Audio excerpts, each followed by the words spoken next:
우리가 살펴볼 말씀은 마태복음 13장 44절 한 절 말씀입니다. 마태복음 13장 44절 말씀입니다. 우리 다 같이 한 목소리로 합독하시겠습니다.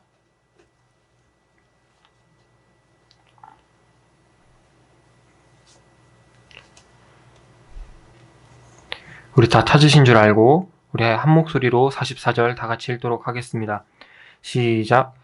천국은 마치 밭에 감추인 보화와 같으니 사람이 이를 발견한 후 숨겨두고 기뻐하며 돌아가서 자기의 소유를 다 팔아 그 밭을 사느니라. 아멘.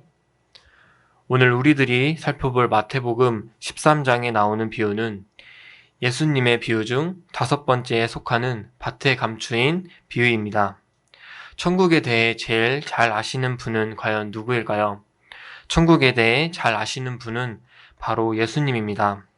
왜냐하면은 예수님께서는 오늘 본문에 나온 것처럼 천국에 계시다가 이 땅에서 오신 분이기 때문입니다. 예수님께서는 이 땅에 천국에 계시다가 이 땅에서 구원을 위해서 오셨습니다. 천국을 가장 잘 아시는 예수님께서는 오늘 본문 말씀에 나온 것처럼 천국은 마치 밭에 감추인 보화와 같으니 라고 말씀하셨습니다. 옛날 유대인들은 보화를 땅속에 묻어서 감추어 두곤 했습니다. 왜냐하면 전쟁이 많은 나라였을 뿐만 아니라 도적이나 강도가 많았기 때문입니다. 그래서 보화를 감추기 위해서는 땅속이 제일 적합한 장소였습니다. 그런데 문제는 보화를 땅속에 감추어 두고 전쟁이 나서 주인이 죽는다든지 포로로 끌려가서 영영 돌아오지 못할 때입니다. 그렇게 되면 땅속 깊이 감추인 보화가 오랫동안 그대로 땅속에 파묻혀 있게 됩니다. 그럼 그 보화를 찾지 못한 주인은 통곡을 할 수밖에 없습니다. 그러나 그 보화를 발견한 사람은 뜻밖의 큰 재물을 얻게 되는 것입니다. 오늘 예수님께서 말씀하신 내용이 바로 그렇습니다. 오늘 본문을 보면 어떤 사람이 밭에 감추어진 보화를 발견했습니다. 아마 남의 밭을 가는 일꾼이 밭을 갈다가 감추인 보화를 발견한 것 같습니다. 그래서 그것을 보니 그 안에는 각종 보석이 잔뜩 들어 있었습니다. 그래서 그 보화를 발견한 사람은 아무도 모르게 다시 덮어서 숨겨둡니다. 그리고 기쁜 마음으로 돌아와서 자기가 가진 재산을 다 팔아서 그 밭을 사게 됩니다. 그렇게 그는 합법적으로 자기가 그 밭을 가지게 됩니다. 그 밭에 감추어진 보화를 모두 차지하게 되었습니다. 예수님께서는 밭에 감추인 보화의 비유를 통해서 천국의 특징을 말씀해주고 계십니다. 어떤 사람이 밭에 감추어진 보화를 발견했듯이 이 자리에 계신 모든 성도님들께서도 말씀 가운데서 천국의 보화를 발견하길 축복합니다. 그럼 오늘 예수님께서 말씀하신 이 비유로 어떤 교훈을 주시는지 한번 살펴보도록 하겠습니다. 첫 번째로 우리들은 감추어져 있는 보화를 찾으려고 힘써야 합니다. 땅속 깊이 감추인 보화는 좀처럼 누구의 눈에 띄지 않습니다. 그것을 찾아내려고 모든 노력을 하지 않으면 그것은 영영 사람들 눈에 보이지 않게 됩니다. 그런데 천국이 바로 그러합니다. 즉, 감추인 보화가 그렇듯이 천국은 모든 사람의 눈에서 벗어나 감추어져 있습니다. 하지만 이 말은 진정 천국의 비밀이 사람들로부터 깊숙이 숨어 있다는 의미가 아닙니다. 천국은 오히려 사람들 가까이에 있으나 사람들이 그것을 알아보지 못한다는 말입니다. 실로 아담의 후손인 우리들은 영적으로 눈먼 자들이기에 근접해 있는 천국의 보화를 보지도 깨닫지도 못하는 것입니다. 그렇다면 천국은 어떤 사람들의 눈에 띄일까요? 이는 마치 보화를 찾는 자만이 발견할 수 있듯이 마찬가지로 천국도 천국을 찾는 자들에게만 발견되어집니다. 아무리 깊이 감추인 보화도 드러나는 것처럼 천국 또한 찾는 자에게 드러내어집니다. 마치 고넬료처럼 천국을 찾는 자 앞에서는 결국 드러나게 되는 것입니다. 삭개오를 한번 생각해 보길 바랍니다. 삭개오는 예수님께서 자신의 동네로 오신다는 소식을 듣고 예수님을 보려고 뽕나무에 올라가기까지 했습니다.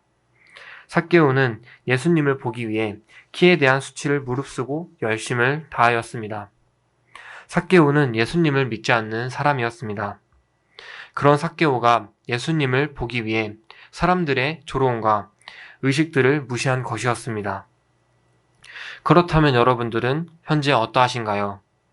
진정 천국의 부활을 찾기 위해 열심히 노력하고 계십니까? 한번 여러분께서 스스로에게 질문을 던져보시길 바랍니다. 두 번째로는 발견한 보화는 내 것으로 삼기 전까지 꼭꼭 숨겨야 한다는 것입니다. 본문에서도 밭에서 보화를 발견한 사람은 그것을 얼른 가지고 기뻐하면서 집으로 돌아간 것이 아니라 그 자리에다가 다시 감쪽같이 숨겨두고 돌아왔습니다. 왜냐하면 그것을 가지고 간다면 결국 밭 주인에게 들통이 나서 자기 것이 될 수가 없었기 때문입니다. 그러니까 그것을 완전히 자기 것으로 만들기 위해서는 먼저 그 밭을 사는 과정이 절대적으로 필요했던 것입니다. 천국을 소유하는데도 이와 마찬가지입니다. 천국을 알게 되었다고 해서 그것이 저절로 내 것이 되어지는 것이 아닙니다.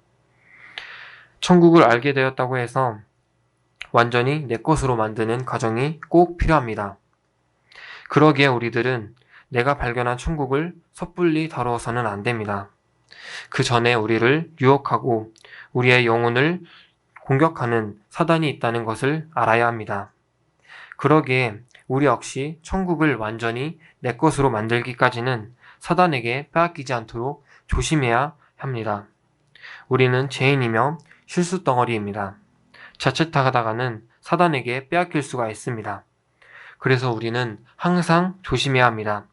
아무리 보아, 즉 천국을 발견해도 안심하면 안 됩니다. 끝까지 지켜서 자신의 것으로 만들 수 있어야 합니다. 사단은 아주 간교하고 치밀하기 때문에 조그만한 틈이 생긴다면 바로 그곳을 통해 유혹하려고 할 것입니다. 우리는 이때 지혜를 발휘하여서 오늘 본문에 나온 사람처럼 발견한 보화를 잘 숨길 줄 알아야 합니다.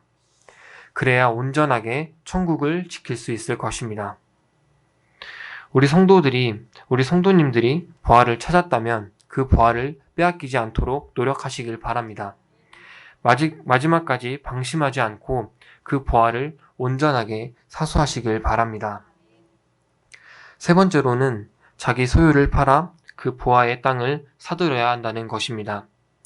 오늘 본문에 나온 보화를 발견한 사람은 밭 속에 보화를 발견하고 자기 것을 다 팔았습니다. 그리고 그 밭을 사들인 것을 몰래 자신의 집으로 숨기고 돌아왔습니다. 이것이 이 비유의 결정적인 교훈입니다. 본문의 경우처럼 발견한 보화를 자기 것으로 만들려면 먼저 그 밭을 사야 합니다. 그렇지 않고서는 자기 것이 될 수가 없기 때문입니다. 그렇기 때문에 이를 위하여 그는 먼저 자기의 재산을 다 팔았던 것입니다. 물론 보화를 발견하는 그 자체도 되게 중요한 일입니다. 그러나 그보다 더 중요한 것은 그 발견한 보화를 얻기 위해서 자신의 모든 소유를 파는 결단입니다. 그런데 천국을 소유하는데도 이와 마찬가지로 같은 태도가 필요합니다. 진정 천국의 복음을 듣고 그 사실을 안 것만으로는 불충분합니다. 거기에 덧붙여 그 깨달은 천국 복음을 자신의 것으로 삼기 위해서는 세상적 쾌락과 정욕을 가감히 포기해야 합니다. 그리고 온 마음으로 주님께서 주신 사랑의 선물을 받아들여야 한다는 것입니다. 그런 까닭에 주님은 마태복음 29장 29절에서 말씀하신 것처럼 자신을 믿고 따르는 제자가 되기 위해서는 모든 대가를 지불해야 한다고 말씀하신 것입니다. 우리는 천국을 위해서라면 모든 것을 기꺼이 내려놓는 신앙을 가져야 합니다. 베드로와 다른 제자들도 예수님을 따라가기 위해 자신의 모든 소유였던 배와 낚싯대를 다 내버려 두고 예수님을 따라갔습니다. 우리도 이와 같은 신앙을 소유해야 합니다. 어쩔 수 없이 세상에는 돈이 필요하지만 그 돈보다 귀하고 값진 것은 천국이라는 것을 꼭 기억하길 바랍니다.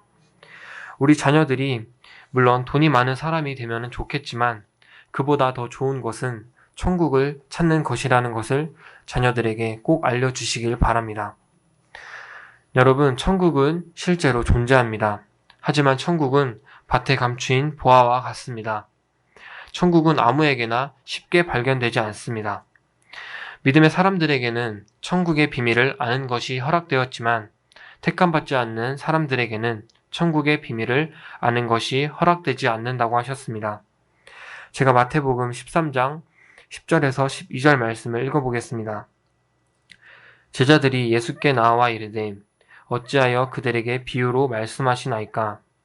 대답하여 이르시되 천국의 비밀을 아는 것이 너희에게는 허락되었으나 그들에게는 아니 되었나니 무릇 있는 자는 받아 넉넉하게 되되 없는 자는 그 있는 것도 빼앗기리라.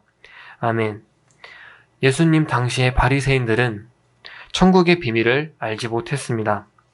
그래서 바리새인들은 예수님께 하나님의 나라가 언제 어느 때에 임합니까? 라고 질문을 했습니다.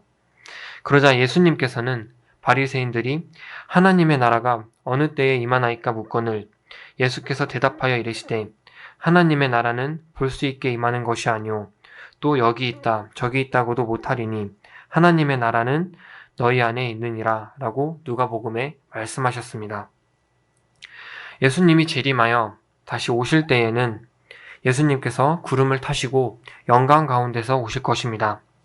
천사들과 함께 왕권을 가지고 영화로운 모습을 가지고 오실 것입니다. 그때는 모든 사람들이 예수님의 모습을 자기 눈으로 보게 될 것입니다. 그러나 그때까지에는 천국이 불신자들에게는 감춰져 있습니다. 천국의 비밀이 그들에게 알려지는 것이 허락되지 않았기 때문입니다. 그렇다고 해서 천국이 없는 것은 절대로 아닙니다. 천국은 실제로 존재하는 것입니다. 단지 믿지 않는 사람들, 택함받지 않는 사람들에게는 밭에 감추인 보화처럼 발견되지 않을 뿐입니다. 그러므로 내가 천국이 믿어지고 예수님이 믿어진다면 밭에 감추인 보화를 찾은 사람들처럼 우리도 보화를 찾는 사람이 된 것입니다. 이 땅에 살고 있는 우리에게 있어 천국보다 더 귀중한 것은 없습니다. 왜냐하면 거기서는 예수님과 함께 영원한 삶을 누릴 수 있기 때문입니다. 그러기에 천국은 내 생명과 다름없이 귀중한 것입니다. 천국은 오직 찾으려는 자에게 보여집니다. 천국은 마치 저희들이 어릴 적에 했던 보물찾기 놀이와 같습니다.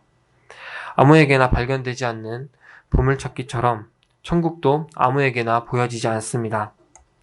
보물을 찾은 사람만이 그 보물이 어떤 것인지 알 수 있는 것처럼 우리도 천국을 찾아서 천국이 어떠한 것인지 깨달아야 합니다. 우리는 그 천국을 우리의 것으로 만들어야 합니다.